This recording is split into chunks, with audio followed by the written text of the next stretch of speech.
बिस्मिल्लाहिर्रहमानिर्रहीम। अस्सलाम वालेकुम viewers, welcome to our channel math clinic.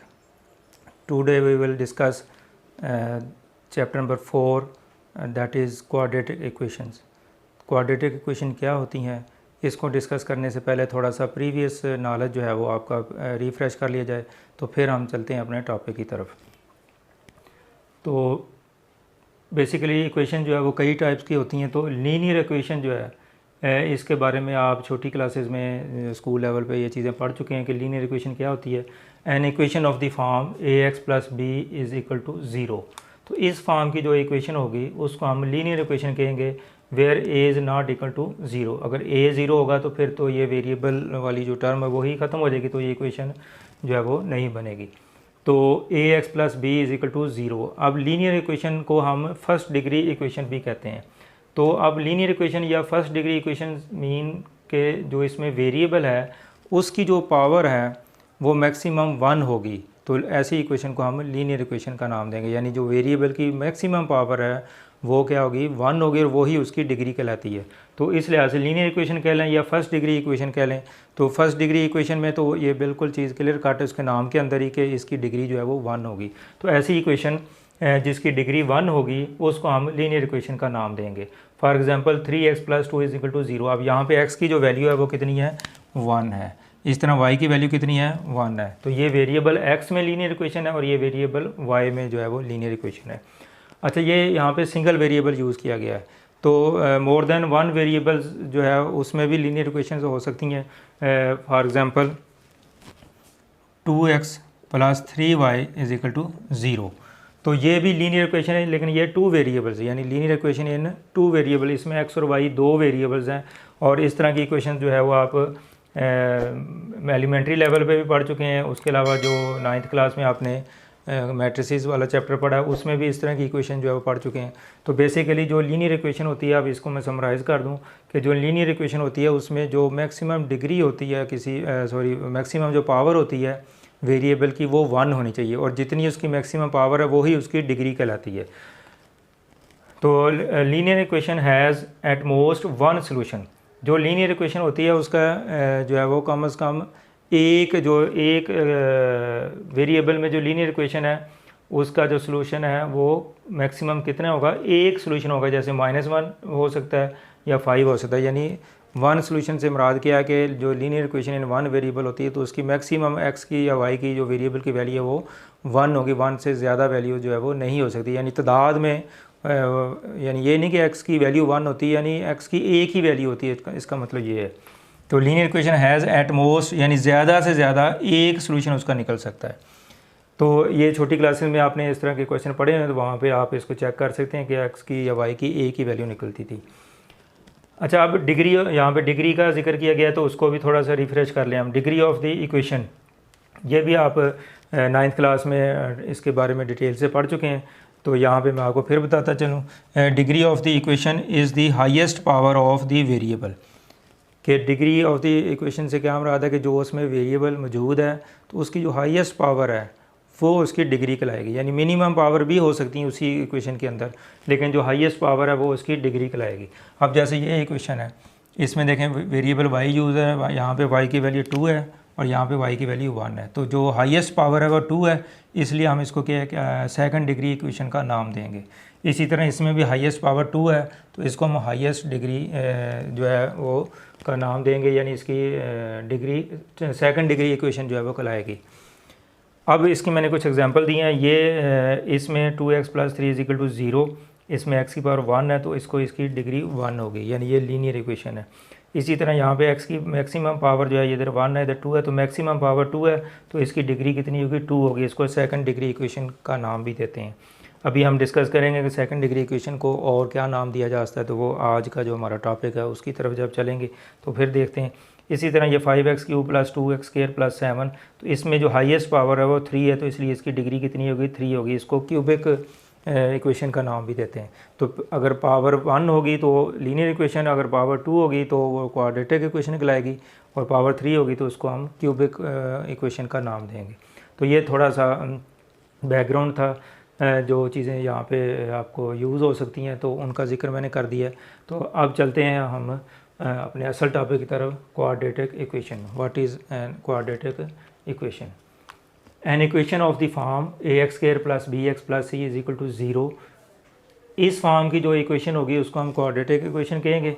और इसके लिए जो कंडीशन है वो ये है कि where a is not equal to 0। ये मतलब बड़ी अहम इसमें इंपॉर्टेंट एक एस्पेक्ट है इसका कि a is not equal to 0।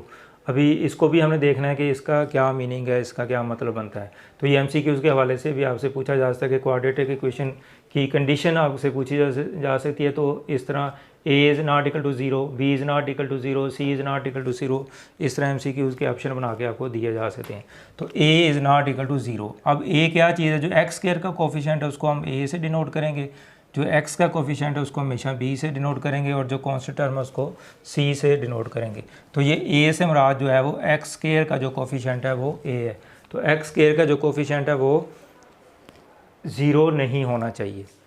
अगर ये 0 हो जाएगा, अगर फ़र्ज़ करो मैं यहाँ पे एक्सप्लेन कर दूँ कि इसका मतलब क्या है। अगर a की वैल्यू जो है वो 0 हो जाए तो फिर 0 इंटू x², ये सारी टर्म 0 हो जाएगी, ये टर्म हमारी बिल्कुल ख़त्म हो जाएगी और हमारे पास ये टर्म बचेगी। तो ये देखें तो फिर ये तो लीनियर इक्वेशन हासिल हो जाएगी आपके पास। तो इसमें वेरिएबल की पावर जब ये टर्म बिल्कुल रिमूव हो जाएगी 0 होने की वजह से, तो फिर ये इक्वेशन लीनियर इक्वेशन होती है, फिर ये क्वाड्रेटिक इक्वेशन नहीं होगी। तो इसलिए ये कंडीशन बताई गई है। चूँकि आप क्वाड्रेटिक इक्वेशन आप पढ़ रहे हैं तो quadratic equation basically second degree equation होती है जिसमें वेरिएबल की पावर 2 होगी, उसको हम क्वाड्रेटिक इक्वेशन कहते हैं। तो इसको सेकंड डिग्री इक्वेशन भी कह सकते हैं और क्वाड्रेटिक इक्वेशन भी कह सकते हैं। तो क्वाड्रेटिक इक्वेशन की जो मेन करैक्टरिस्टिक है वो क्या है कि इसमें जो वेरिएबल की पावर है वो मैक्सिमम 2 होगी और x² का जो कोफिशिएंट है वो 0 नहीं होगा। तो फिर ऐसी इक्वेशन को हम क्वाड्रेटिक इक्वेशन का नाम देंगे। अब एग्जांपल के तौर पर यहाँ पे मैंने 2 एग्जांपल दी हुई हैं आपको। तो 2x² - 7x + 5। अब देखें ये x² का जो कोफिशिएंट है वो 2 है और मैक्सिमम पावर जो है वो 2 है। तो ये 0 नहीं है और पावर 2 है। तो इस फॉर्म की जो इक्वेशन है ये बनती है, इसलिए क्वाड्रेटिक इक्वेशन है, इसलिए ये भी क्वाड्रेटिक इक्वेशन है। तो अब क्वाड्रेटिक इक्वेशन को मैं थोड़ा समराइज़ कर दूं कि इसमें जो वेरिएबल की पावर मैक्सिमम पावर है वो 2 होती है, एक कंडीशन ये। और दूसरी बात ये है कि इसमें जो a की वैल्यू है यानी x² का जो कोफिशिएंट है वो 0 कभी नहीं हो सकता। अगर 0 हो गया तो वो लीनियर इक्वेशन में कन्वर्ट जो है वो हो जाएगी। इट मीन्स कि अगर क्वाड्रेटिक इक्वेशन में a की वैल्यू 0 कर दी जाए तो फिर वो लीनियर इक्वेशन जो है वो बन जाती है। अब इसके बाद हम देखते हैं एक और इससे रेलिवेंट प्योर क्वाड्रेटिक इक्वेशन, यानी क्वाड्रेटिक इक्वेशन और pure quadratic equation. Pure quadratic जो है ये जो ये जो क्वाड्रेटिक इक्वेशन है इसमें अगर b की वैल्यू 0 हो जाए, ये b की वैल्यू अगर 0 कर दी जाए तो फिर ये ही इक्वेशन जो क्वाड्रेटिक इक्वेशन है इसको हम प्योर क्वाड्रेटिक इक्वेशन का नाम देते हैं। यानी इसमें x वाली टर्म जो है वो ख़त्म हो जाती है। If b = 0 in quadratic equation, ये क्वाड्रेटिक इक्वेशन इसमें b की वैल्यू अगर 0 हो जाएगी तो ये टर्म टोटली ख़त्म हो जाएगी, यानी x की टर्म जो है x वाली वो 0 हो जाएगी और ये रिमूव हो सकती है यहाँ से। तो then it is called pure quadratic. तो फिर हम इसको क्या कहेंगे? Pure quadratic. तो इसकी एग्जांपल मैंने दी है 4x² - 16 = 0। अब देखें x² वाली इसमें टर्म मौजूद ही नहीं, यानी हाईएस्ट पावर 2 है तो वही टर्म है और 1 वाली यहाँ पे नहीं है। अगर 1 पावर वाली टर्म उसमें से निकाल दी जाए तो फिर वो क्वाड्रेटिक की बजाय, क्वाड्रेटिक इक्वेशन तो है ही है वो, लेकिन उसको हम ख़ास एक स्पेसिफिक नाम देते हैं, उसको हम प्योर क्वाड्रेटिक का नाम देंगे। ये इसमें x वाली टर्म मौजूद ही नहीं। इसी तरह ये एक इक्वेशन है, इसमें x² वाली टर्म है लेकिन x वाली मौजूद नहीं है, इसलिए इसको भी प्योर क्वाड्रेटिक इक्वेशन का नाम देंगे। तो अब b = 0 इसका मतलब क्या है मैंने एक्सप्लेन भी कर दिया। यहाँ पे मैंने एक और अंदाज में लिख दिया, b = 0 means coefficient of x = 0, यानी x का जो कोफिशिएंट है वो 0 होगा। यानी इसमें जो पावर 1 वाली टर्म है वो सिरे से मौजूद नहीं होगी। आप ये समझिए इस बात को। शॉर्टकट मैं आपको ये बताता हूँ कि x² वाली टर्म तो इसमें होगी लेकिन x वाली जो टर्म है वो उसमें मौजूद ना हो, तो उसको हम प्योर क्वाड्रेटिक इक्वेशन का नाम देते हैं। अब ये चूँकि इसमें x² वाली टर्म मौजूद है इसलिए ये क्वाड्रेटिक इक्वेशन है लेकिन प्योर नहीं। अगर ये वाली टर्म इसमें से ना निकाल दी जाए तो फिर 2x² + 5 अगर यही इक्वेशन हो तो फिर ये प्योर क्वाड्रेटिक इक्वेशन होगी। तो अब हमने देखा कि क्वाड्रेटिक इक्वेशन क्या होती है और प्योर क्वाड्रेटिक इक्वेशन क्या होती है। तो इस चैप्टर में जब हम पढ़ेंगे इसको तो प्योर क्वाड्रेटिक इक्वेशन के भी कुछ क्वेश्चन जो है वो उसमें मौजूद होंगे। अब आगे हम चलते हैं सोल्यूशन ऑफ क्वाड्रेटिक इक्वेशन, कि क्वाड्रेटिक इक्वेशन का सोल्यूशन जो है वो किस तरह फाइंड किया जा सकता है। तो बेसिकली जो सोल्यूशन है उससे मुराद ये होती है कि जो इसमें वेरिएबल यूज़ हुआ है उसकी वैल्यू को फाइंड करना। To find the value of variable is called solution, यानी उसका जो सोल्यूशन से मुराद क्या है कि जो उसमें वेरिएबल इन्वॉल्व है उसकी वैल्यू को निकालना। तो इक्वेशन सॉल्व करने का मतलब यही है कि अगर आपको कहा जाए सॉल्व दी क्वाड्रेटिक इक्वेशन, तो उसका मतलब यही बनता है कि जो उसमें वेरिएबल आया हुआ है उसकी वैल्यू निकालनी। तो बेसिकली वेरिएबल की जो वैल्यू निकालना जो है वो उसका सोल्यूशन सेट फाइंड करना कहलाता है। तो अब there are 3 different methods to solve quadratic equation. तो क्वाड्रेटिक इक्वेशन को सॉल्व करने के 3 मेथड्स हैं। By factorization method, by factorization से भी हम क्वाड्रेटिक इक्वेशन को सॉल्व कर सकते हैं। कंप्लीटिंग स्क्वायर मेथड जो है ये सेकंड वन है, इससे भी हम उसका सॉल्यूशन सेट जो है फाइंड कर सकते हैं। और लास्ट पे है बाय अप्लाइंग क्वाड्रेटिक फार्मूला, कि क्वाड्रेटिक फार्मूला यूज़ करते हुए भी आप किसी भी क्वाड्रेटिक इक्वेशन को सॉल्व कर सकते हैं। तो बेसिकली ये 3 मेथड हैं इसका सॉल्यूशन सेट फाइंड करने के लिहाज से। क्वाड्रेटिक की सॉल्यूशन सेट जो है फाइंड करने के 3 मेथड हैं, completing square, factorization, completing square और क्वाड्रेटिक फार्मूला। और ये तीनों मेथड जो है वो ऑलरेडी हाँ आप लोग स्कूल लेवल पे क्लास 10 में जो फर्स्ट चैप्टर था वो वहाँ पे ये चीज़ें पढ़ चुके हैं। क्वाड्रेटिक इक्वेशन क्या होती है और उसके सॉल्यूशन सेट कैसे फाइंड किया जाता है, ये तीनों मेथड वहाँ पे आप जो है वो पढ़ चुके हैं। तो यहाँ पे ये एक रिवीजन के तौर पर दिए जा रहे हैं। तो उम्मीद करता हूँ कि आप आसानी से, आपकी प्रैक्टिस तो पहले होगी इन क्वेश्चन को सॉल्व करने के लिहाज से, तो मज़ीद अगर आप ये लेक्चर मेरा सुन लेंगे तो कुछ और बातें भी आपको आइडिया जो है उसका हो जाएगा। तो अगर आप मज़ीद इसकी प्रैक्टिस चाहते हैं तो आप मेरे 10th क्लास का जो फर्स्ट चैप्टर है उसके वीडियो जो है वो भी मैंने अपलोड की हुई है, तो वहाँ से आप मज़ीद प्रैक्टिस के लिए वो वीडियोस भी देख सकते हैं क्वाड्रेटिक इक्वेशन के हवाले से। तो मज़ीद आपकी अंडरस्टैंडिंग जो है वो डेवलप हो जाएगी। अच्छा, यहाँ पे अब नोट एक मैंने दिया है, quadratic equation has at most 2 solutions. ये जो क्वाड्रेटिक इक्वेशन होती है उसके ज़्यादा से ज़्यादा, एट मोस्ट ज़्यादा से ज़्यादा 2 सॉल्यूशन जो है वो निकल सकते हैं। यानी एक्स की उसमें जो वैल्यू निकलेगी, वेरिएबल की वैल्यू निकलेगी, वो 2 हो सकती हैं, 2 से ज़्यादा नहीं हो सकती। फ़र्ज़ किया कि एक वैल्यू ए है और दूसरी बी है, तो सोल्यूशन सेट इस तरह होगा। तो अब इसके 2 सॉल्यूशन निकले हैं। इसी तरह अगर कोई इक्वेशन है उसके ये 2 सॉल्यूशन निकले हैं, 3 और -1, तो ये 2 सॉल्यूशन है। तो ज़्यादा से ज़्यादा 2 सॉल्यूशन निकल सकते हैं, 2 से ज़्यादा क्वाड्रेटिक इक्वेशन के सॉल्यूशन जो है वो नहीं हो सकते। तो ये एक नोट है। और जो लीनियर इक्वेशन के लिए मैंने आपको बताया था कि लीनियर इक्वेशन में एट मोस्ट यानी ज़्यादा से ज़्यादा एक सॉल्यूशन जो है वो निकलता है। तो जितनी उसकी डिग्री होगी उतने सॉल्यूशन जो है वो उसके ज़्यादा से ज़्यादा निकल सकते हैं। लेकिन इसके सॉल्यूशन जो है वो बाज़ सूरतों में एक भी निकलता है, ये भी मुमकिन है। फ़र्ज़ करो एक ही वैल्यू निकले, तो ऐसा उस वक्त होता है जब उसके दोनों रूट्स इक्वल आ जाएं, यानी एक्स की 2 वैल्यू एक जैसी आ जाए। तो फिर सेट सॉल्यूशन सेट लिखते वक्त हम वो सेट की जो प्रॉपर्टी है उसके मुताबिक किसी भी सेट में एलिमेंट्स को रिपीट नहीं किया जा सकता। तो इसलिए हम सेट की फॉर्म में जब लिखेंगे तो फिर एक ही वैल्यू हम लिखते हैं, एक्चुअली वो 2 वैल्यू होती हैं। तो अगर 2 वैल्यू आएंगी भी तो वो क्या होंगी, वो सेम अगर वैल्यू निकल आए तो हम सॉल्यूशन सेट लिखते वक्त उसको एक ही दफ़ा लिखेंगे, तो फिर हम यही कहेंगे इसका एक सॉल्यूशन है। तो एक्चुअली वैल्यूज़ 2 ही होंगी। तो इस तरीके से लीनियर इक्वेशन में ज़्यादा से ज़्यादा एक सॉल्यूशन फाइंड किया जा सकता है, और जो क्वाड्रेटिक इक्वेशन में इसमें मैक्सिमम जो है वो 2 सॉल्यूशन जो है वो फाइंड किए जा सकते हैं। तो ये था आज का इंट्रोडक्शन क्वाड्रेटिक इक्वेशन के लिहाज से। तो अब हम डिस्कस करेंगे कि फैक्टराइजेशन मेथड, कंप्लीटिंग स्क्वायर और अप्लाइंग क्वाड्रेटिक फार्मूला।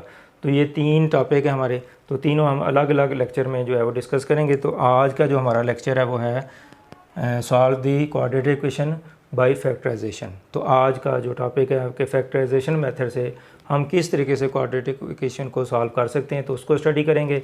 और नेक्स्ट जो अगले लेक्चर होंगे उसमें हम कंप्लीटिंग स्क्वायर को डिस्कस करेंगे, और फिर उससे अगला लेक्चर जो हमारा क्वाड्रेटिक फार्मूला जो है उसको डिस्कस करेंगे।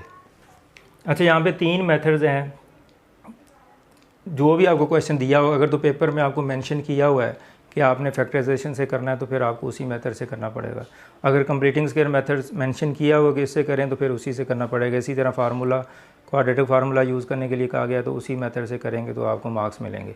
अदरवाइज़ अगर सिंपल ये लिखा हो कि solve the equation quadratic equation, तो फिर आप किसी भी मेथड से जो अप्लाई हो सकता हो आप उसको कर सकते हैं। तो उस सूरत में हर किसी भी तरीके से अगर क्वेश्चन हो सकता है तो आंसर सेम आएगा। यानी अगर ऐसा क्वेश्चन जो फैक्टराइजेशन से हो, शर्त ये कि वो फैक्टराइजेशन से हो सकता हो, तो उसका आंसर, और कंप्लीटिंग स्क्वायर से करेंगे तो उसका आंसर, और क्वाड्रेटिक फार्मूले से करें तो उसका आंसर सेम होगा। यानी आंसर हमेशा सेम होंगे, प्रोसीजर आप कोई भी अडॉप्ट कर सकते हैं। लेकिन सारे क्वेश्चन जो फैक्टराइजेशन से वही क्वेश्चन हो सकते हैं जिनकी फैक्टराइजेशन पॉसिबल हो। जिनकी फैक्टराइजेशन नहीं होती तो फिर ये जो दो मेथड हैं ये हर किस्म के इक्वेशन के लिए हो सकते हैं। यानी ये मेथड सिर्फ उन क्वेश्चंस के लिए आप यूज़ कर सकते हैं, उन इक्वेशन के लिए यूज़ कर सकते हैं जिनकी फैक्टराइजेशन जो है वो आप कर सकते हैं। और ये जो दो मेथड हैं, कंप्लीटिंग स्क्वायर मेथड और क्वाड्रेटिक फार्मूला, ये किसी भी किस्म की जो क्वाड्रेटिक इक्वेशन है वो इससे सॉल्व हो सकती है। यानी जो फैक्टराइजेशन से नहीं होगी उसको स्क्वायर मेथड से कर लें, कंप्लीटिंग स्क्वायर या क्वाड्रेटिक फार्मूले से, दोनों तरह से वो आंसर जो है उसका निकल आएगा और सेम आंसर होगा। अच्छा, क्वेश्चन नंबर 1 है सॉल्व बाय फैक्टराइजेशन। तो ये क्वाड्रेटिक इक्वेशन दी गई है, इसको हमने फैक्टराइजेशन मेथड से सॉल्व करना है। तो फैक्टराइजेशन मेथड के लिए जो प्रोसीजर है वो ये है कि आपने फर्स्ट और पहले तो इसको स्टैंडर्ड फॉर्म में लिख लेना आपने। स्टैंडर्ड फॉर्म का मैं यहाँ पे बताता चलूँ कि जब भी आपने क्वेश्चन को सॉल्व करना है तो उसको पहले स्टैंडर्ड फॉर्म में होना ज़रूरी है। स्टैंडर्ड फॉर्म क्या होती है कि इस फॉर्म में आपने इसको बनाना है a x square plus b x plus c is equal to 0। ये क्वाड्रेटिक इक्वेशन की स्टैंडर्ड फॉर्म कहलाती है। अब इसका मतलब क्या है कि पहले एक्स स्क्वायर वाली टर्म होगी, फिर एक्स वाली टर्म होगी, फिर कांस्टेंट टर्म होगी, फिर इक्वल टू 0। तो इस तरतीब से ये होनी चाहिए। अगर नहीं है तो आप इसको खुद चेंज करेंगे। तो अब एक्स स्क्वायर वाली टर्म, फिर एक्स वाली, फिर कांस्टेंट, ये ऑलरेडी स्टैंडर्ड फॉर्म में है। अगर ना हो तो हम इसको कन्वर्ट करेंगे। अच्छा, अब इसका तरीका कार क्या है कि आपने इसको इससे मल्टीप्लाई करना है। 3 को 1 से मल्टीप्लाई किया, 3x स्क्वायर। तो मल्टीप्लाई करने के बाद हमने इसका आंसर लिख दिया। अब आपने इसकी मिडिल टर्म ब्रेक करनी है और इसके फैक्टर देखने कौन से हैं। 1 जो 3 किस किस पे डिवाइड होता है, 1 पे डिवाइड होता है, तो आंसर 3 आ जाएगा। तो ये दो ही फैक्टर बनते हैं इसके। जो पॉसिबल डिवाइज़र है वो आपने मालूम कर लेने हैं कि 3 के फैक्टर कौन कौन से हैं, 3 किस किस पे डिवाइड होता है वो लिख लेने हैं। तो यहाँ पे तो एक ही पेयर बना है, तो इसके फैक्टर जो है वो ये बन सकते हैं 3 और 1। अगर ज़्यादा इसके फैक्टर बन रहे हो तो फिर वहाँ से हमें तलाश करना पड़ेगा। तो बहरहाल इसमें एक ही फैक्टर बनता है। अब 3 और 1 से 4 हमें हासिल करना है। अब 4 कब आएगा? जब ये प्लस होंगे। प्लस होने के लिए क्या कंडीशन है कि ये इनके साइन सेम होने चाहिए। अगर साइन सेम होंगे तो प्लस होगा, और अगर साइन डिफरेंट हो तो माइनस होगा। तो इस एडिशन और सब्ट्रैक्शन के लिहाज से और मल्टीप्लिकेशन के लिहाज से इसके जो रूल्स है, इस पर मैंने बेसिक मैथमेटिक्स के हवाले से जो है वो एक लेक्चर अपलोड किया हुआ है। तो जिन स्टूडेंट को इसका आइडिया नहीं है कि कब हम प्लस करते हैं, कब माइनस करते हैं, इनके साइन कैसे होंगे, इसी तरह मल्टीप्लाई करते हुए उनके साइन का क्या इशू होता है, तो इस पे पूरी डिटेल एक लेक्चर मौजूद है। उस वीडियो को आप देख लें ताकि आपको ये आसानी और वो पूरे मैथ में आपको कहीं ना कहीं यूज़ होगी। अब हमें 4 चाहिए। 4 कब आएगा? जब ये प्लस होंगे। तो प्लस होने के लिए शर्त क्या होती है कि इनके साइन सेम होने चाहिए। अब इनके साइन जो है वो दोनों के सेम होने चाहिए।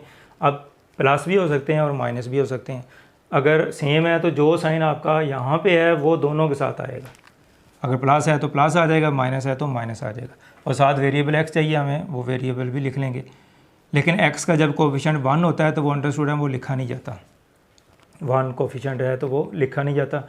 अब देखेंगे इनको अगर हम दोनों साइन सेम है तो ये प्लस हो जाएगा, और साइन जो है वो सेम वही आता है। अगर साइन सेम हो तो प्लस करते हैं, और जो उनका सम होता है उसका जो साइन होता है वो वही होता है जो दोनों के साथ, यानी कॉमन साइन जो है वही यूज़ किया जाता है दोनों के साथ। अब अगर इनको मल्टीप्लाई करें तो इसके इक्वल आना चाहिए, इसके प्रोडक्ट। तो 3 को 1 से मल्टीप्लाई किया 3x स्क्वायर, और प्लस ये भी प्लस मल्टीप्लाई करते हुए अगर साइन सेम है तो आंसर प्लस आता है। अब देखेंगे हमने जो पेयर इसका तलाश किया है तो वो दोनों पॉसिबिलिटीज़ को हमारा पूरी कर रहा है, रिक्वायरमेंट को, कि अगर प्लस या माइनस करें तो इसके इक्वल आता है, और अगर मल्टीप्लाई करें तो इसके इक्वल आता है प्रोडक्ट के। तो इसका मतलब ये इसका पेयर बनेगा। अब 3x स्क्वायर, अब इसमें से जो मर्ज़ी पहले लिखने चाहिए लिखने दोनों तरह से आप कर सकते हैं। तो अब हमने क्या किया, इसकी मिडिल टर्म जो है वो ब्रेक कर दी है। तो 3 इसमें से 3x कॉमन आ जाएगा, तो यहाँ पे बचेगा x, और इधर से अगर कोई कॉमन आए इधर बचेगा 1। इसी तरह इसमें से कुछ भी कॉमन नहीं आता तो 1 कॉमन लिया जाता है, तो 1 कॉमन लेने से सेम वही टर्म जो है वो आ जाएगी इसी तरह। अब ये दोनों एक जैसी आनी चाहिए, और वाकई ऐसे ही है। अब x + 1 ये दोबारा कॉमन ले लेंगे, और इधर बचेगा 3x, और इधर बचेगा +1 इज इक्वल टू 0। अब इन दोनों का प्रोडक्ट जो है वो 0 है। अब यहाँ पे जो इसकी पॉसिबिलिटीज़ बन रही हैं वो दो हैं कि x + 1 इज इक्वल टू 0, इसको भी 0 के इक्वल ले लें और इसको भी 0 के इक्वल ले लें। ये काम आप मैट्रिक क्लासेस में भी करते आए हैं। अब यहाँ पे आपको रीज़न भी पता होना चाहिए कि ये इसके पीछे लॉजिक क्या है कि हम इसको ज़ीरो के इक्वल क्यों लेते हैं, तो ये समझना भी ज़रूरी है। वैसे क्वेश्चन तो आप कर ही लेते हैं, अगर ना भी समझो तो आप इसी वे से आप इसको कर लेंगे तो आपका क्वेश्चन तो हो जाएगा, लेकिन मेरे ख्याल में आपको इस बात का आइडिया होना चाहिए। अच्छा, मल्टीप्लिकेशन में अगर दो नंबर्स को अगर मल्टीप्लाई किया जाए तो उसका उनमें से एक नंबर अगर ज़ीरो हो तो आंसर हमेशा ज़ीरो आएगा। 5 को 0 से मल्टीप्लाई करें, ज़ीरो। इसी तरह अगर फर्स्ट नंबर ज़ीरो हो, दूसरा कोई भी हो 6 हो फर्जी, तो इनको मल्टीप्लाई करेंगे फिर भी ज़ीरो आ जाएगा। तीसरी ऑप्शन क्या है कि अगर दोनों नंबर ज़ीरो हों फिर भी आंसर ज़ीरो आ जाएगा। अच्छा, दो नंबर का अगर प्रोडक्ट ज़ीरो हो, मैं फ़र्ज़ किया आपको नंबर छुपा लेता हूँ, तो दो नंबर्स को मल्टीप्लाई किया जा रहा है तो आंसर जो है वो ज़ीरो है। अब इसकी तीन पॉसिबिलिटी है कि दोनों में से अगर पहला नंबर ज़ीरो है जिनको हम मल्टीप्लाई कर रहे हैं तो फिर भी आंसर हमारा ज़ीरो आएगा। जैसे ये पहली कंडीशन, एक नंबर ज़ीरो है तो आंसर ज़ीरो आ गया। इसी तरह दूसरा नंबर अगर फर्स्ट नंबर ज़ीरो है, उस दूसरा कुछ भी हो तो आंसर फिर भी ज़ीरो आता है। और तीसरा ऑप्शन क्या है कि दोनों ज़ीरो नंबर हों तो उनको अगर मल्टीप्लाई किया जाए तो फिर भी आंसर जो है वो ज़ीरो आएगा। अब यही लॉजिक यहाँ पे इस्तेमाल की गई कि ये एक फैक्टर है और एक ये फैक्टर है, दोनों का प्रोडक्ट ज़ीरो के इक्वल है। इट मीन्स या ये ज़ीरो है या ये ज़ीरो है या दोनों ही ज़ीरो है। तो यही लॉजिक हम यहाँ पे यूज़ करके अलग अलग ज़ीरो के इक्वल लिख दिया हमने। अब यहाँ पे आप x की वैल्यू निकाल लें, 1 उधर जाके शिफ्ट होकर -1 हो जाएगा, और इधर से 3x 1 उधर शिफ्ट होगा तो -1 हो जाएगा, और x की वैल्यू क्या आ गई -1/3, और यहाँ पे x की वैल्यू ऑलरेडी निकल चुकी है। तो x की दो वैल्यू जो है वो निकल आई हैं। अब अगर आप इसका सलूशन सेट लिखना चाहें तो वो क्या होगा, -1 और -1/3। तो x की दो वैल्यू दोनों हमने सेट की फॉर्म में लिख दी। इसको सेट की फॉर्म में लिखना काफ़ी ऑर्डर पे लिखना ज़रूरी नहीं है। उसकी रीज़न ये है कि ये दोनों x की वैल्यू अगर ये इसको इधर लिख दें, इसको इधर लिख दें तो फिर भी कोई फ़र्क नहीं पड़ेगा, क्योंकि ये दोनों x की वैल्यू हैं। तो सेट के अंदर एलिमेंट्स की अगर तरतीब बदल भी दी जाए तो सेट पे कोई इफ़ेक्ट नहीं होता। तो इस अगर सेम एक ही वेरिएबल की ज़्यादा वैल्यूज़ हो तो आप उसको जस्ट सेट की फॉर्म में जो है वो लिख सकते हैं।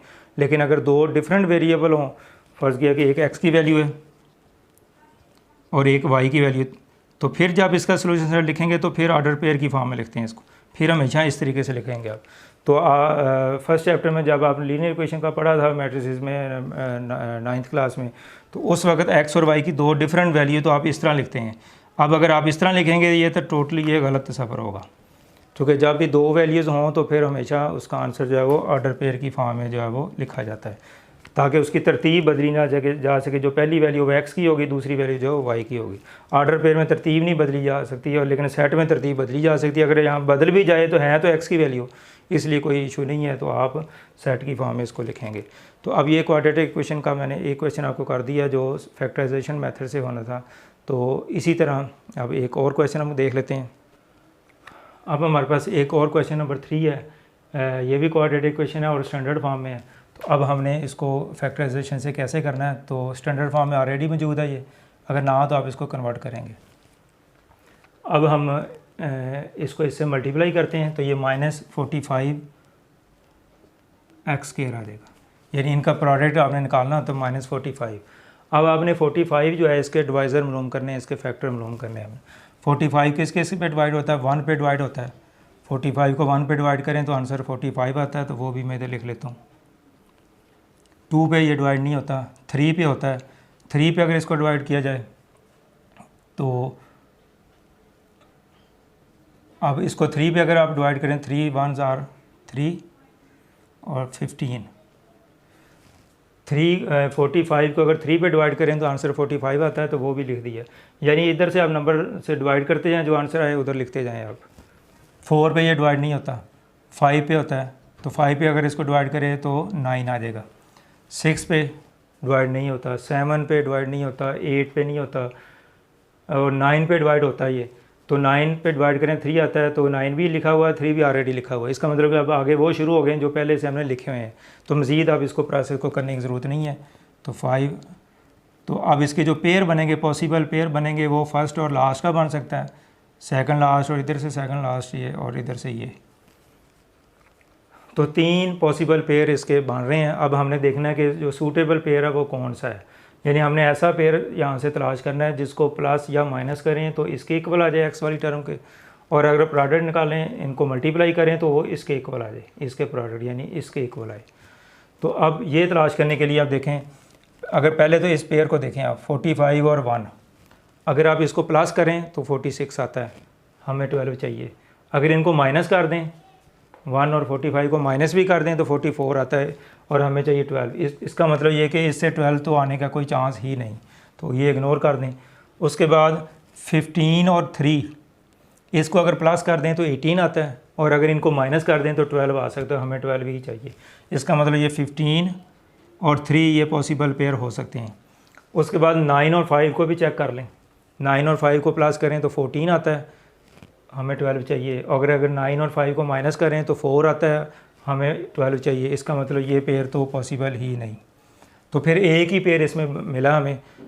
अच्छा, ये कोई ज़रूरी नहीं है, एक से ज़्यादा पेयर भी ऐसे आपको मिल सकते हैं जो इस कंडीशन को कुछ हद तक फुलफ़िल करें, लेकिन एट दी एंड जब आप उसको सारा प्रोसीजर करके देख लेंगे तो फिर एंड में एक ही पॉसिबल पेयर बचेगा, एक से ज़्यादा बन ही नहीं सकते। तो यहाँ पे तो फ़िलहाल 2 तो वैसे ही हमारे ख़त्म हो गए, बस एक ही पॉसिबिलिटी है, तो इसी को हम चेक कर लेते हैं। अगर 2 पॉसिबिलिटी भी हों तो उन दोनों को हम जब साइन उसके साथ यूज़ करेंगे तो उनमें से भी हमें एक को इग्नोर करना पड़ेगा। अच्छा, अब इससे 12 कैसे आएगा? हमें 12 चाहिए जब ये माइनस होंगे, इसका मतलब अगर इनको माइनस कर दिया जाए तो 12 आ सकता है। अब माइनस होने के लिए कंडीशन क्या है कि इनके साइन जो है वो डिफरेंट होने चाहिए। डिफरेंट साइन हो तो फिर उस वक्त हम बड़े नंबर में से छोटा माइनस करते हैं। ये एडिशन का रूल नंबर 2 है, जो मेरी बेसिक मैथमेटिक्स के हवाले से वीडियो अपलोड की हुई है, तो वो डिटेल से देख लें, आपको इंशाल्लाह ये सारे कंसेप्ट जो है वो क्लियर हो जाएंगे। अब इनके साइन डिफरेंट होने चाहिए। अब डिफरेंट साइन के लिए जो साइन आपके पास यहाँ पे मौजूद है ना, वो आपने बड़े नंबर के साथ लगाना है। यानी अब ये फैसला करना है कि कौन सा साइन प्लस का होगा, कौन सा माइनस का होगा। इसका जवाब क्या है कि जो साइन इधर होगा वो कैपिटल नंबर, बड़ा नंबर के साथ आएगा, और दूसरे के साथ उसका उलट कर दें। और अगर सेम साइन रखने हो, कोई ऐसा क्वेश्चन जिसमें साइन एक जैसे रखने हो, तो फिर जो साइन इधर होता है वो दोनों के साथ आता है।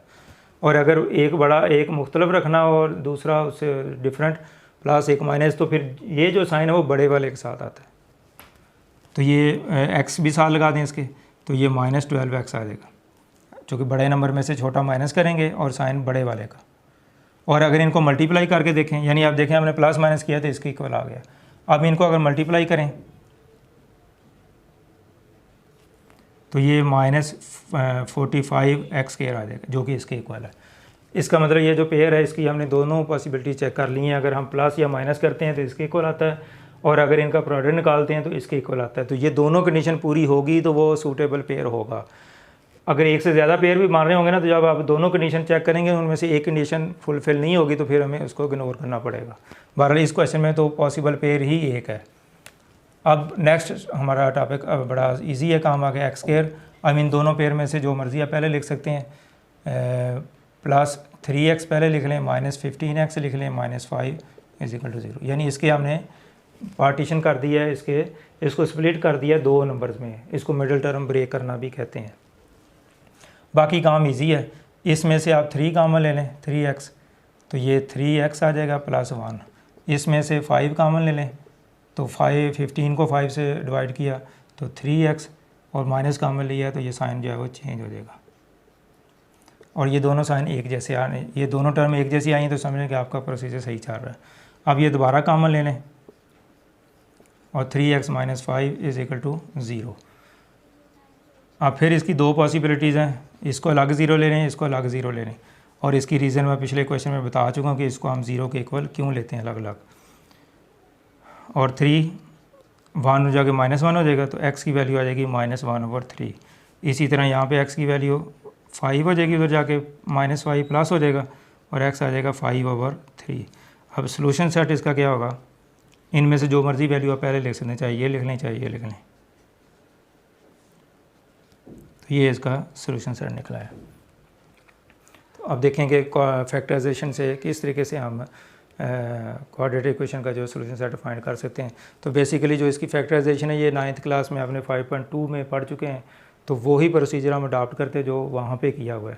तो अब इसकी अगर मज़ीद आप प्रैक्टिस चाहते हैं तो 9th क्लास की 5.2 जो एक्सरसाइज है उसको प्रैक्टिस के तौर पर देख लें। उसकी वीडियो जो है वो 9th का जो प्ले लिस्ट है उसमें मौजूद है।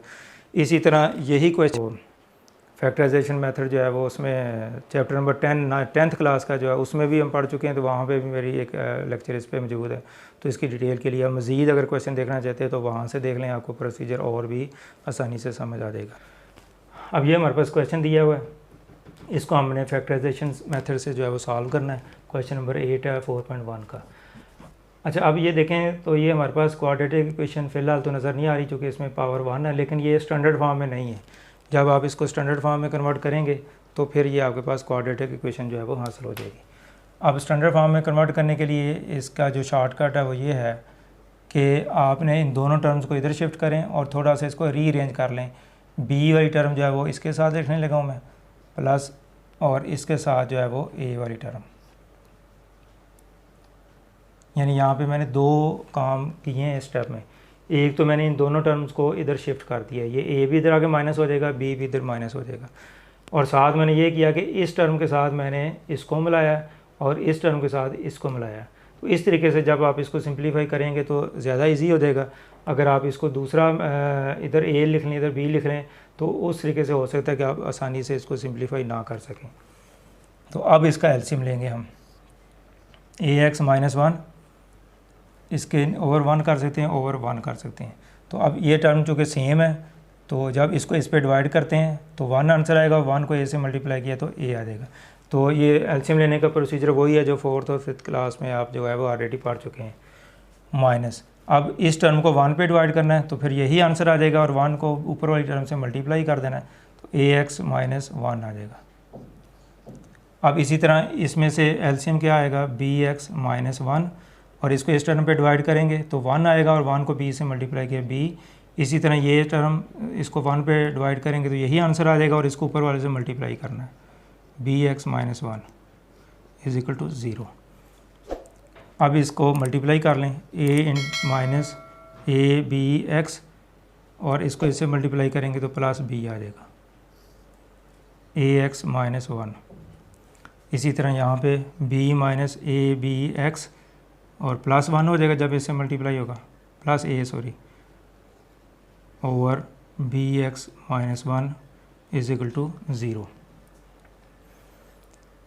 अब मज़ीद ऊपर तो ये सिंप्लीफाई नहीं हो रहा, तो अब आप क्या करेंगे, इसका एलसीएम लें दोबारा से। अब इन दोनों का कंबाइन एलसीएम लेना आप, तो ax-1 और bx-1 ये दोनों प्रोडक्ट की फॉर्म में आ जाएगा एलसीएम। अब आपने एलसीएम को इस टर्म पे डिवाइड करना है तो ये और ये कैंसिल हो जाएगा, ये बचेगा, इसको ऊपर वाली से मल्टीप्लाई करना है तो ये आ जाएगा a-abx प्लस b, इसको इस टर्म से मल्टीप्लाई कर देना है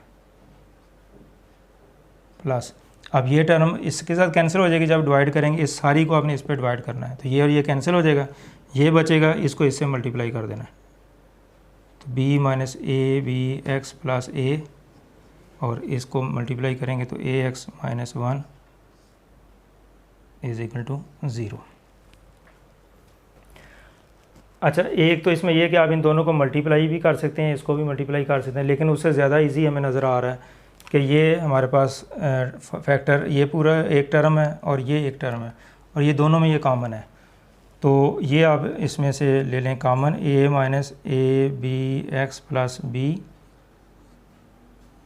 यहाँ पे बचेगा bx-1 प्लस, और इधर ये बचेगा ax-1,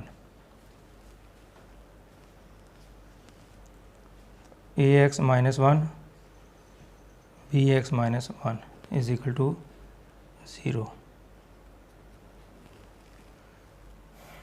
अब इसको लिखें a-abx प्लस b, और इनमें से पहले ax वाली टर्म लिख लें, फिर bx वाली लिख लें, -1 और -1 -2 हो जाएगा, और नीचे ax-1 bx-1 is equal to 0। अभी भी ये फ्रैक्शन हमारी बाकी है। अब हम क्या करेंगे, इसका जो एलसीएम है यही इसका एलसीएम आएगा, तो इससे आप दोनों तरफ मल्टीप्लाई कर दें, या ये फैक्टर दूसरी तरफ जाके मल्टीप्लाई होगा तो 0 हो जाएगा। यानी नेक्स्ट स्टेप हमारा क्या होगा, a minus A B x plus b और a x plus b x minus 2, और ये फैक्टर जो है वो इधर डिवाइड हो रहा है, उधर जाके मल्टीप्लाई हो जाएगा, ए एक्स माइनस 1 और बी एक्स माइनस 1। तो इनको अगर आपस में मल्टीप्लाई करने तो ज़ीरो फैक्टर की वजह से, अभी मैंने आपको बताया कि अगर कुछ फैक्टर मल्टीप्लाई हो रहे हों, उनमें से एक फैक्टर भी अगर ज़ीरो हो तो उसका प्रोडक्ट जो है वो ज़ीरो के इक्वल होगा। तो इट मीन जो है वो ज़ीरो के इक्वल आ गए।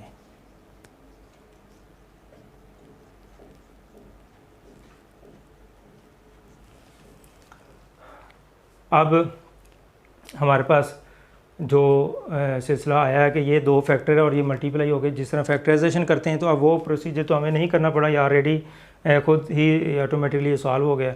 तो फैक्टराइजेशन के एंड में जब हमारे पास दो फैक्टर बनते हैं और ज़ीरो के इक्वल आता है, तो अब अलग अलग आप इनको ज़ीरो ले लेते हैं। अब वो काम यहाँ पे हम करेंगे, a minus A B x plus B is equal to zero. ये फैक्टर ज़ीरो हो सकता है या ये फैक्टर ज़ीरो हो सकता है, और इसकी लॉजिक मैंने इसी लेक्चर के शुरू में आपको बताई हुई है कि इसको हम ज़ीरो के इक्वल क्यों लेते हैं। क्योंकि दोनों फैक्टर ज़ीरो, प्रोडक्ट ज़ीरो है, तो इट मीन ये ज़ीरो है या ये ज़ीरो या दोनों ज़ीरो हैं। तो अब आप इसमें से x की वैल्यू निकालें, तो a plus B is equal to A B X. चूँकि आपने x की वैल्यू निकालनी है, तो x वाली टर्म को आप उधर शिफ्ट कर दें, ये माइनस है तो ये प्लस हो जाएगी, ये प्लस करने के लिए मैंने उधर शिफ्ट किया है इसको। तो a प्लस बी, अब यहाँ पे आपने x की वैल्यू निकालनी है, तो a b इधर मल्टीप्लाई हो रहा है, इधर आके डिवाइड हो जाएगा। तो मज़ीद x को इधर लिख लें और इसको इधर लिख लें, ये हमारी x की वैल्यू निकल आई। अब इसी तरीके से इधर हम करेंगे, ये फर्स्ट टू टर्म में से x कॉमन ले लें, तो a प्लस बी बचेगा, और 2 जो है वो इसको उधर शिफ्ट कर दें, तो ये माइनस की जो है बजाय प्लस 2 हो जाएगा। यानी इनमें से पहली दो टर्म में से x कॉमन ले लिया और 2 को मैं उधर शिफ्ट कर दिया, साइन चेंज हो जाएगा। अब x की वैल्यू क्या होगी, 2 over a plus B, a plus B इधर मल्टीप्लाई हो रहा है, इधर आके डिवाइड हो जाएगा। अब इसका सोल्यूशन सेट निकालना, हमने x की वैल्यू दोनों निकालनी है, तो एक वैल्यू ये निकली है और एक ये निकली है। तो a plus B over A B और 2 ओवर a प्लस बी, दोनों फैक्टर में से कोई भी आप पहले लिख लें, इसका कोई इशू नहीं है। तो अब हमने ये वैल्यू x की निकाल ली है, यही इसका सोल्यूशन सेट है। अब देखेंगे इस क्वेश्चन में आपको क्वाड्रेटिक इक्वेशन दी है, लेकिन ये स्टैंडर्ड फॉर्म में नहीं है, तो इसको स्टैंडर्ड फॉर्म में बदला है, और उसके बाद हमने ये फैक्टर इसके बन गए हमारे पास। तो ये एक्चुअली ये फैक्टर बने हैं, तो इसलिए फैक्टराइजेशन मेथड ही कहलाएगा। तो उसके बाद हमने इसको अलग अलग ज़ीरो के इक्वल लेके x की वैल्यू निकाल ली। तो ये था हमारा आज का टॉपिक, जिसमें क्वाड्रेटिक इक्वेशन को हम फैक्टराइजेशन मेथड से जो है वो किस तरह सॉल्व करते हैं। तो मैंने आपको 3 क्वेश्चन इसके करवा दिए हैं। तो इसी तरह आपने बाकी क्वेश्चन जो है वो इसके जो एक्सरसाइज, ये क्वेश्चन नंबर 1 to 8 तक जो है ये आपके फैक्टराइजेशन के क्वेश्चन हैं। तो उम्मीद है कि मैंने चंद क्वेश्चन आपको करवा दिए हैं, तो इसी पैटर्न पे आप बाकी क्वेश्चन भी कर पाएंगे। अगर मज़ीद कहीं आपको कोई मसला हो तो आप कमेंट्स में उसका इज़हार कर सकते हैं, तो इंशाल्लाह मैं रिप्लाई कर दूँगा। मज़ीद प्रैक्टिस के लिए मैंने पहले भी बताया कि आप जो मैट्रिक की 10th क्लास का जो पहला चैप्टर है उसकी फ़र्स्ट एक्सरसाइज, उसकी वीडियो भी मेरे इस लेक्चर में पड़ी है, 10th की जो प्ले लिस्ट है उसमें देख लें। तो मज़ीद इसकी डिटेल आपको मिल जाएगी, इस तरह मिलते जुलते क्वेश्चन वहाँ पे आप और देख लें, तो आपका ये कंसेप्ट जो है वो अच्छी तरह क्लियर हो जाएगा। तो उम्मीद करता हूँ कि आपको ये समझ आ चुकी है। अगर आपको ये मेरा आज का टॉपिक पसंद आया हो, वीडियो पसंद आई हो, लेक्चर पसंद आया, तो आप इसको लाइक भी करें, कमेंट्स भी करें, और मज़ीद दोस्तों के साथ भी शेयर करें, ताकि ज़्यादा से ज़्यादा स्टूडेंट जो है वो इससे मुस्तफ़ीद हो सकें। आपका बहुत शुक्रिया। अल्लाह हाफ़िज़।